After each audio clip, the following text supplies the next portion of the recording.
जैसे आपके रिसर्च के बारे में मैं आता हूँ, जैसे इंटरडिसिप्लिनरी रिसर्च के बारे में आप शेयर कर रहे थे। तो आपका न्यूमेरिकल लीनियर अलजेब्रा है, मैट्रिक्स थ्योरी है, उसका कैसे कनेक्शंस है और दूसरे कंप्यूटर से, और थोड़ा बहुत आप बताइएगा। हम लोग को ज़्यादा समझ में नहीं आएगा, लेकिन जैसे जैसे ट्रेंड चेंज हो रहा है, तो हम एज ए रिसर्चर भी कुछ डाइवर्सिफाई कर रहे हैं, रिसर्च को कनेक्ट कर रहे हैं कंप्यूटर रिलेटेड में।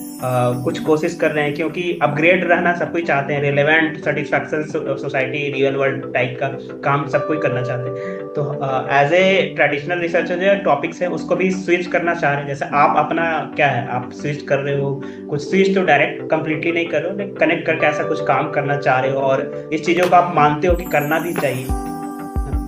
ये बात सही है कि विद टाइम आप कोई भी टॉपिक पकड़ ले, एक टाइम के बाद तो ये पीरियड जरूर आएगा कि आपको थोड़ा बहुत इधर उधर स्विच करना पड़ेगा। एकदम से एक टॉपिक पर कोई चाहे कि हम 15 साल 20 साल 25 साल रिसर्च उसी पर करें, तो वो कुछ टाइम बाद ऐसा हो जाता है कि उसमें कुछ खास बचता नहीं ऐसा करने के लिए, रिपीटेटिव टाइप का रिसर्च हो जाता है।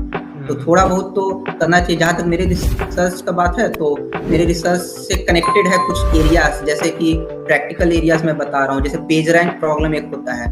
जैसे हम गूगल पर कुछ साइट सर्च करते हैं, तो रैंक के हिसाब से हमें दिखने को मिलता है कि कौन सा पेज ऊपर आएगा, कौन सा उसके सेकंड नंबर पर आएगा, कौन सा फर्स्ट पेज पर आएगा, कौन सा 100वें पेज पर आएगा, ऐसा करके। वो एक पेज रैंक प्रॉब्लम है, जिसमें system of linear equations he ultimately solve करना होता है। तो उसके बेस पर है, तो वहाँ पर मेरे वर्क का ये है। मैंने अभी रिसेंट में लास्ट ईयर में 2024 में एक पेपर पब्लिश किया, जिसमें से मैंने अपने वर्क का एप्लीकेशन दिखाया था पेज रैंक प्रॉब्लम्स में। इसके अलावा ब्रेन हैमरेज में मेरे वर्क का एप्लीकेशन है। हालांकि मैंने इसमें काम नहीं किया है, लेकिन मैंने 2023 में आई थिंक, मुझे याद है कि एक पेपर देखा था एल्सेवियर, अच्छे जर्नल, बड़े जर्नल में, जहाँ पर मेरे वर्क को ही यूज, मतलब हम लोग जैसे जिस एरिया में काम करते हैं उस मैट्रिक्स थ्योरी को यूज करके ब्रेन हैमरेज को डिटेक्ट करने का काम वो किया था। तो इस तरह का थोड़ा सा इनोवेशन लाना पड़ेगा। इसके अलावा मेरे वर्क का जहाँ तक बात है, तो पीडी को न्यूमेरिकली सॉल्व करते टाइम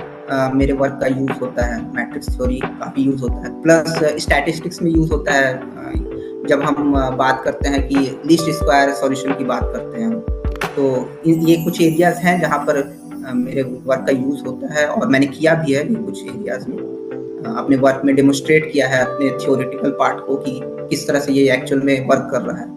तो इसके अलावा अभी प्रेजेंटली विद टाइम अब धीरे धीरे चेंज हो रही है, और पेपर्स में इनोवेशन चाहिए, थोड़ा नया आइडियाज चाहिए। तो आपको थोड़ा देखना पड़ता है दायां बायां टाइप का, कि एकदम से तो आप नहीं न्यू एरिया स्विच कर सकते, क्योंकि एकदम से करना बहुत मुश्किल होता है।